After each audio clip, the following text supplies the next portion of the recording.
आज आप सुनेंगे इस वीडियो के माध्यम से सिंहासन बत्तीसी की 8वीं कहानी पुष्पवती पुतली की कहानी। जब 8वीं बार राजा भोज सिंहासन पर बैठने के लिए राज दरबार पहुंचे, तब रोज रोज पुतलियों से राजा विक्रमादित्य की महानता के किस्से सुनकर वो तंग आ चुके थे। फिर भी सत्ता और उस सिंहासन का मोह उन्हें राज दरबार खींच लाता था। इस बार उन्हें 8वीं पुतली ने राजा विक्रमादित्य के सिंहासन पर बैठने से राजा भोज को रोक दिया और उनकी महानता की किस्सा सुनाने लगी। राजा विक्रमादित्य को अपने दरबार में सुंदर चीजें रखने का शौक था। एक दिन उनके दरबार में एक बढ़ई आया था। उसके पास साज सज्जा के कई सामान थे। बढ़ई को देखते ही दरबान उसे सीधे राजा के पास लेकर गया। राजा विक्रमादित्य ने उसे देखकर पूछा, क्या आपके पास ऐसा कुछ है जो इस महल की शोभा बन सके या फिर हमारे काम आ सके? तब बढ़ई ने कहा, महाराज, सामान तो मेरे पास बहुत है, लेकिन आपके लायक मेरे पास एक काठ का घोड़ा ही है। राजा ने दूर से उसे देखा तो वह लकड़ी का घोड़ा नहीं बल्कि असली घोड़ा लग रहा था। कुछ देर सोचने के बाद विक्रमादित्य ने बढ़ई से पूछा, जरा इसकी खूबियां भी बता दो। उनके सवाल के जवाब में बढ़ई ने कहा, हे राजन, आप इसे देख ही चुके हैं। इसे कुछ ऐसे बनाया गया है कि यह असली घोड़ा लगता है। साथ ही इस पर कोई सवार हो जाए तो यह इतनी तेज दौड़ता है कि व्यक्ति हवा से बात करने लगे। इसे ना कुछ खाने की जरूरत पड़ती है और ना किसी तरह के देखभाल की। बिना किसी खर्च के ही यह आपकी सेवा करेगा और आपके काम आ सकता है। राजा ये सब बात सुनकर बहुत खुश हुए। उन्होंने बढ़ई से उस काठ के घोड़े की कीमत पूछी।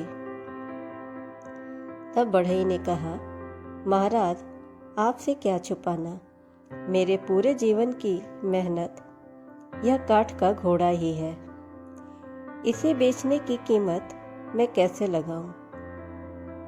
आप जान ही गए हैं कि मैंने अपनी पूरी जिंदगी इसे बनाने में ही दे दी।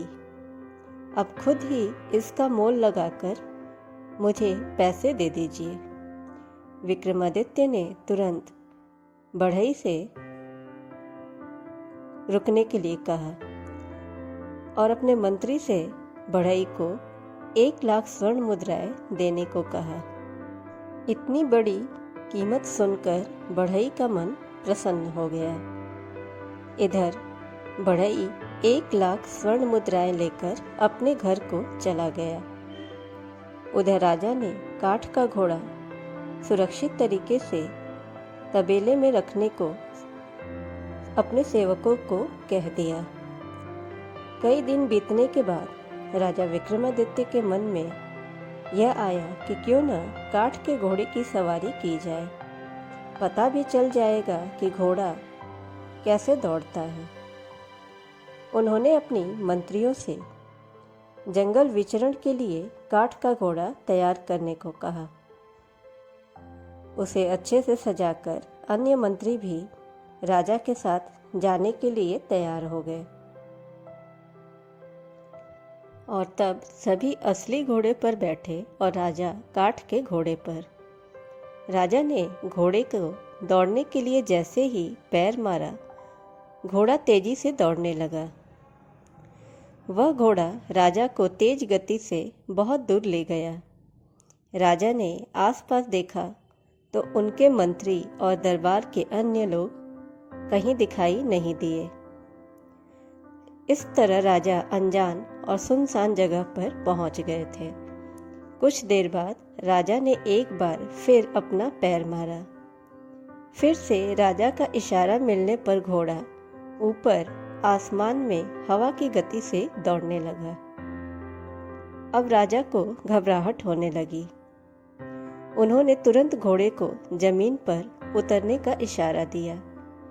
घोड़ा आज्ञा का पालन करते हुए नीचे आने लगा, लेकिन घोड़े की रफ्तार इतनी तेज थी कि वो एक पेड़ से टकरा गया।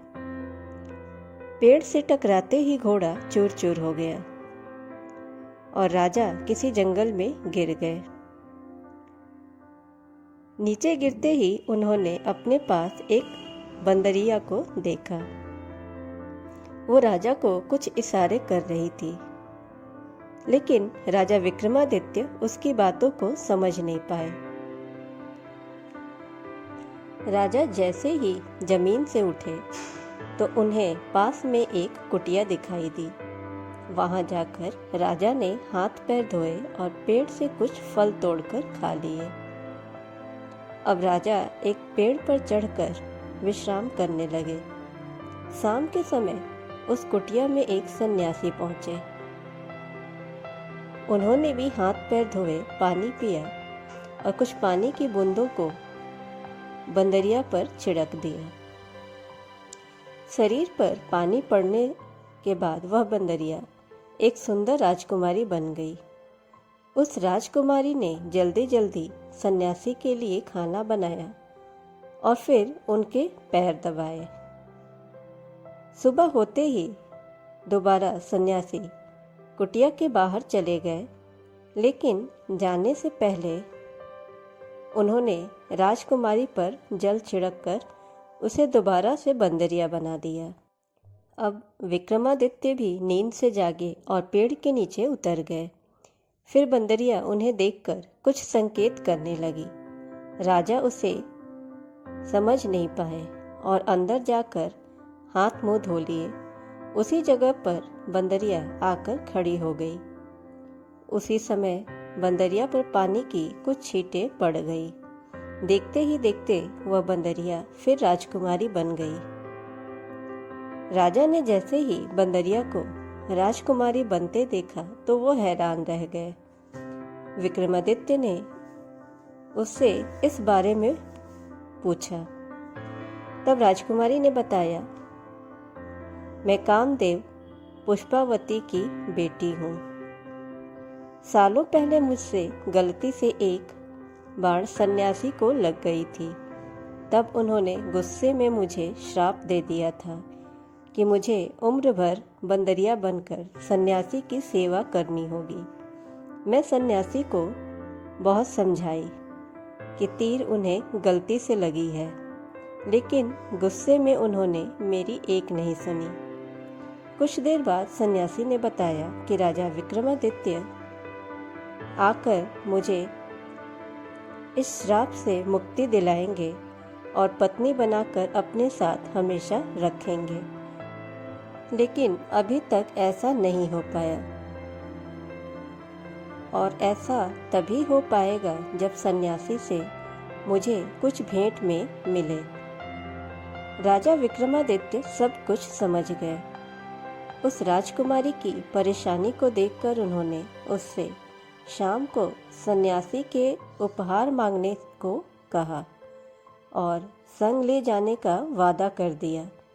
इसके बाद राजा ने उस राजकुमारी पर पानी डालकर उसे दोबारा से बंदरिया बना दिया।